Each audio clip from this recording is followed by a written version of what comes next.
India പൊടുന്നലെ ചില നയതന്ത്ര തീരുമാനങ്ങൾ എടുത്തതോടുകൂടി അതിനെ മറികടക്കുവാനുള്ള ചില നീക്കങ്ങൾ ഞങ്ങളും എടുത്തു എന്ന് തോന്നിപ്പിക്കുന്ന രീതിയിലാണ് പാകിസ്ഥാന്റെ ഇപ്പോഴുള്ള ചില പ്രസ്താവനകൾ വന്നിരിക്കുന്നത്. ശ്രീ സേനാപതി വേണു, സർവകക്ഷി യോഗം ഡൽഹിയിൽ നടക്കുകയാണ്, വളരെ പ്രധാനപ്പെട്ടതാണല്ലോ. എന്താണ് കേന്ദ്ര സർക്കാർ എടുക്കുന്ന തീരുമാനങ്ങൾ എന്നത് പ്രതിപക്ഷത്തെ കൂടി അറിയിച്ച് അവരെ കൂടി വിശ്വാസത്തിലെടുത്തുകൊണ്ട് മുന്നോട്ട് പോകുവാനാണ് പ്രധാനമന്ത്രി നരേന്ദ്രമോദിയുടെയും ടീമിന്റെയും തീരുമാനം എന്ന കാര്യം വ്യക്തമാക്കുന്നതാണ് ഈ സർവകക്ഷി യോഗം. കോൺഗ്രസും പൂർണ്ണ പിന്തുണ തന്നെ നൽകിയിരിക്കുകയാണല്ലോ രാജ്യസുരക്ഷയ്ക്ക്. പക്ഷേ അതോടൊപ്പം തന്നെ ചില അരുതാത്ത വാക്കുകൾ വരുന്നുണ്ട്. ഇപ്പോൾ റോബർട്ട് വാദ്രയെ പോലുള്ള ആളുകൾ ചില പ്രസ്താവനകൾ നടത്തുന്നത് അതെന്തായാലും രാജ്യത്തിന്റെ താല്പര്യത്തിന് വിരുദ്ധമാണ്. എന്തായാലും കോൺഗ്രസ് നൽകുന്ന പിന്തുണ അത് നല്ലത് തന്നെയാണ്. സർവകക്ഷി യോഗവും ആ രീതിയിൽ തന്നെ ചിന്തിക്കുമെന്ന കാര്യം താങ്കൾക്ക് ഉറപ്പുള്ളതല്ലേ?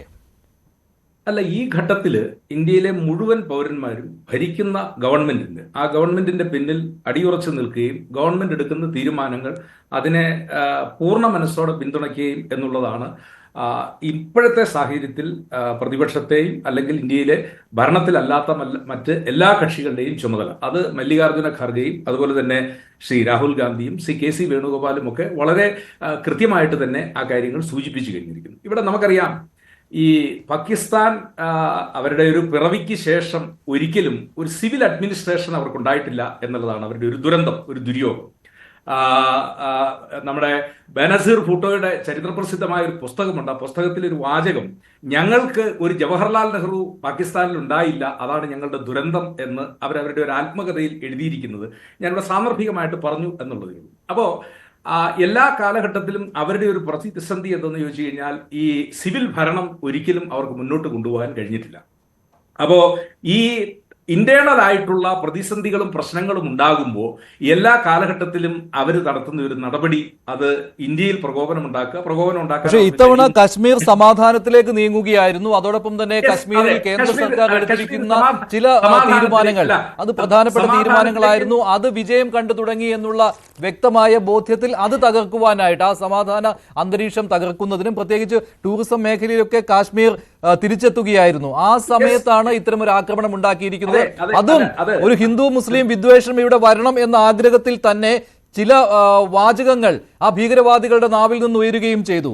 അപ്പോൾ വ്യക്തമായ പ്ലാൻ ഇതിനു വേണ്ടി പാകിസ്ഥാൻ ഇട്ടിരിക്കുന്നു എന്ന കാര്യം ഉറപ്പാണ്. കേന്ദ്ര സർക്കാരിന്റെ നീക്കങ്ങൾക്ക് തടയിടുക, രാജ്യത്തിന്റെ മുന്നോട്ടുള്ള കുതിപ്പിനും കശ്മീരിന്റെ വികസനത്തിനും എതിരെ നിൽക്കുക, ഇതാണല്ലോ അവിടെ സംഭവിച്ചിരിക്കുന്നത്.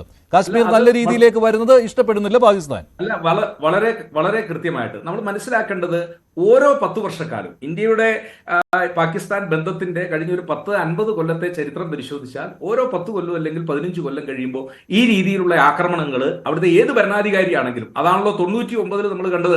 പർവേസ് മുഷാറഫ് പ്രസിഡന്റും സൈനിക മേധാവിയും ആയിരുന്ന കാലഘട്ടത്തിൽ അവര് കാർഗിൽ മലനിരകൾ കയറിയതിനു ശേഷം ഇപ്പൊ പാകിസ്ഥാൻ പറയുന്ന അതേ വാക്കുകൾ തന്നെയാണ് അന്നും അവർ പറഞ്ഞത്, ഞങ്ങൾക്ക് ഇതിൽ പങ്കില്ല, അത് ആരോ ഒക്കെ ചിലർ അവിടെ നുഴഞ്ഞു കയറിയതാണ് എന്ന്. അന്നും സൈന്യത്തിന്റെ പൂർണ്ണമായ ശ്രീ പർവേസ് മുഷറഫിന്റെ പൂർണ്ണമായ അനുമതിയോടുകൂടിയാണ് ആ കാര്യം നടന്നിട്ടുള്ളത്. ഇപ്പൊ 4-ാം നാള് അവരുടെ സൈനിക മേധാവി സി അസീം മുനീറിന്റെ ഒരു പ്രസ്താവന, കശ്മീർ ഞങ്ങളുടെ കണ്ടനാളമാണ്, അത് അവിടുത്തെ പ്രവാസി പാകിസ്ഥാനികളുമായിട്ട് സംസാരിക്കുന്ന ഘട്ടത്തിൽ അദ്ദേഹം പറഞ്ഞത്, അതും എത്രയോ ഹീനമായ ചില വാക്കുകളാണ് ഒരു സൈനിക മേധാവിയുടെ ഭാഗത്തു നിന്നും ഉണ്ടായത് എന്ന് നമ്മൾ കണ്ടതാണ്. അപ്പം നമുക്കറിയാം, അവിടുത്തെ പ്രസിഡന്റ് ശ്രീ അസീഫ് അലി സർദാരിയും അതുപോലെ തന്നെ പ്രധാനമന്ത്രി ശ്രീ ഷെയ്ഖ്ബാൻ ഷെരീഫും ഇവരൊക്കെ വളരെ ദുർബലമാണ്.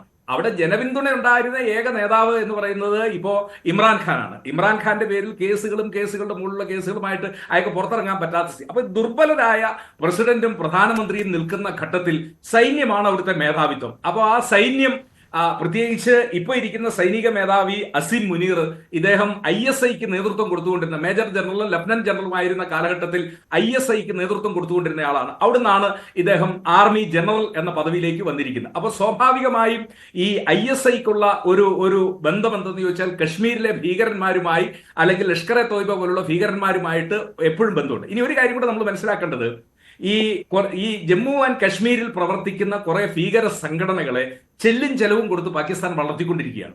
അവർക്ക് ആവശ്യമായ ആയുധങ്ങൾ, അവർക്ക് ആവശ്യമായ ശമ്പളം, അല്ലെ ഓണറേറിയോ, ഇതെല്ലാം കൊടുക്കുന്നത് പാകിസ്ഥാന്റെ മിലിറ്ററി ഇന്റലിജൻസ് ആണ്. അപ്പൊ ഇടയ്ക്കിടയ്ക്ക് ഇങ്ങനെ കൊലപാതകങ്ങൾ നടത്തിയെങ്കിൽ മാത്രമേ ഇവര് നാട്ടിൽ നിലനിൽക്കുന്നുള്ളൂ, ഇല്ലെങ്കിൽ ഇങ്ങനെയുള്ള സംഘടനകൾ ഉണ്ട് എന്ന് പൊതുസമൂഹത്തെ അറിയിക്കണമെങ്കിൽ ഇങ്ങനെയുള്ള ചില ആക്രമണങ്ങൾ ഇവർക്ക് നടത്തേണ്ടതായിട്ടുണ്ട്. അപ്പോൾ അതുകൂടിയായിട്ട് നമ്മൾ കണക്കാക്കിയാൽ മതി. ഏതായാലും ഒരു കാര്യം സ്പഷ്ടമാണ്, പാകിസ്ഥാൻ മിലിറ്ററിയുടെ വളരെ കൃത്യമായ ആസൂത്രണമില്ലാതെ. കാരണം അവിടെ വന്നിരിക്കുന്ന ആളുകൾ അവർ ചാവേറുകളല്ല, ദേ ആർ ട്രെയിൻഡ് സോൾജിയേഴ്സ് എന്ന നിലയിലാണ്. തലയ്ക്ക് വെടിവെക്കാനും അതുപോലെ തന്നെ ഗൺ ഉപയോഗിക്കുന്നതിൽ വളരെ വിദഗ്ധരായിട്ടുള്ള ആളുകൾ ആണ് അവിടെ വന്നിരിക്കുന്നത്.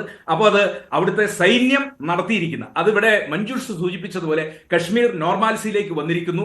ലക്ഷക്കണക്കിനല്ല കോടിക്കണക്കിന് ടൂറിസ്റ്റുകൾ അവിടെ വരുന്നു. അപ്പോൾ അവിടുത്തെ ജനങ്ങൾ സ്വാഭാവികമായും ടെററിസത്തോട് അകലുന്നു. പട്ടാളത്തിനെ കല്ലെറിയുന്നില്ല, പോലീസിനെ കല്ലെറിയുന്നില്ല. എല്ലാം നോർമാലിസിയിലേക്ക് വന്നിരിക്കുന്ന ഒരു ഘട്ടത്തിൽ ഇങ്ങനെ അപ്രതീക്ഷിതമായ ചില ആക്രമണങ്ങൾ നടത്തി ഈ ടെററിസ്റ്റുകളുടെ സാന്നിധ്യം അറിയിക്കുക, അതോടൊപ്പം തന്നെ പാകിസ്ഥാനിലെ സേനയുടെ മനസ്സിലുള്ള ഇന്ത്യ വിരുദ്ധത അത് പ്രകടിപ്പിക്കുന്നതിന് ഒരു വേദി കൂടി അവർ കണക്കാക്കുന്നു. ഏതായാലും ഇപ്പോൾ ഉണ്ടായിരിക്കുന്ന ഈ തിരിച്ചടി അവരൊരു കാരണവശാലും അത് പ്രതീക്ഷിച്ച ഒന്നല്ല. ശരി, നയതന്ത്ര രംഗത്താണ് ആ തിരിച്ചടി ഉണ്ടായിരിക്കുന്നത്. ഇപ്പോൾ ഏറ്റവും ഒടുവിൽ വരുന്ന വിവരം അനുസരിച്ച് ഒരു BSF ജവാനെ, അദ്ദേഹത്തിന്റെ പേര് PK സിംഗ് എന്നാണ്, അദ്ദേഹത്തെ പാക് റേഞ്ചേഴ്സ് പിടികൂടിയിട്ടുണ്ട്. അതിർത്തി കടന്നപ്പോഴാണ് പിടികൂടിയത്. ഇതൊരു ഒരു മുമ്പ് അഭിനന്ദൻ വർദ്ധമാനെ പിടികൂടിയതുപോലെയുള്ള ചില നീക്കങ്ങൾ പാകിസ്ഥാന്റെ ഭാഗത്തു നിന്ന് ഉണ്ടാകുമോ എന്നുള്ളതാണ്. അദ്ദേഹത്തെ മോചിപ്പിക്കുവാനുള്ള PK സിംഗിനെ അല്ല, അത് യഥാർത്ഥത്തിൽ അതിർത്തി കിടക്കുന്നല്ല. ഞാൻ സൈനികനായിട്ടുണ്ടായിരുന്നുകൊണ്ട് നമുക്കറിയാം പല ഭാഗത്തും ഈ അതിർത്തി എന്ന് പറയുന്നത് നിങ്ങൾ നിൽക്കുന്നോളം നിങ്ങളുടെ അതിർത്തി, നമ്മൾ നിൽക്കുന്നോളം നമ്മുടെ അതിർത്തി. ഇപ്പൊ ഞാൻ പറയുകയാണ് നിങ്ങൾ കടന്നു വന്നിരിക്കുന്നത് നമ്മുടെ അതിർത്തി എന്ന്. അങ്ങനെ നമ്മൾ അതിർത്തി ക്രോസ് ചെയ്തൊന്നും പോയിട്ടില്ല. അത് അവിടെ വർഷങ്ങളായി അല്ലെങ്കിൽ വിഭജനത്തിന് ശേഷം മുതൽ നമ്മൾ അങ്ങോട്ടും ഇങ്ങോട്ടും കണ്ടുമുട്ടുന്ന പ്രദേശത്ത് കയറി എല്ലാ പ്രാവശ്യവും ചെയ്യുന്ന പോലെ ചെയ്തു എന്നുള്ളതുള്ളൂ. അല്ലാതെ അവിടെ അതിർത്തി ക്രോസ് ചെയ്ത് അപ്പുറത്ത് അവരുടെ മുള്ളുവേലിക്ക് അപ്പുറേ പോകും. ഈ നോമാൻ ലാൻഡ് നമ്മൾ അവരും അവകാശം ഉന്നയിക്കുന്ന പ്രദേശത്തേക്ക് KP സിംഗ് എന്ന് പറയുന്ന ഒരു ഹെഡ് കോൺസ്റ്റബിൾ BSFന്റെ ബോർഡർ സെക്യൂരിറ്റി ഫോഴ്സിന്റെ ആൾക്ക് ഇത് സ്ഥിരമായിട്ട് അങ്ങോട്ടും ഇങ്ങോട്ടും ഇപ്പോൾ അദ്ദേഹത്തെ വെച്ച് വിലപേശുവാനുള്ള തന്ത്രം പാകിസ്ഥാൻ നടത്തിയേക്കും. അദ്ദേഹത്തെ കണ്ണുകെട്ടിയിരിക്കുന്ന നമുക്ക് പിടിക്കാൻ കഴിയും. ചിത്രവും പുറത്തുവിട്ടിട്ടുണ്ട്. പാകിസ്ഥാന്റെ കസ്റ്റഡിയിലാണ്. ഇദ്ദേഹത്തെ വിട്ടുകിട്ടുവാനുള്ള ശ്രമങ്ങൾ തുടങ്ങിയിട്ടുമുണ്ട്. ശ്രീ ഉല്ലാസ് ബാബു,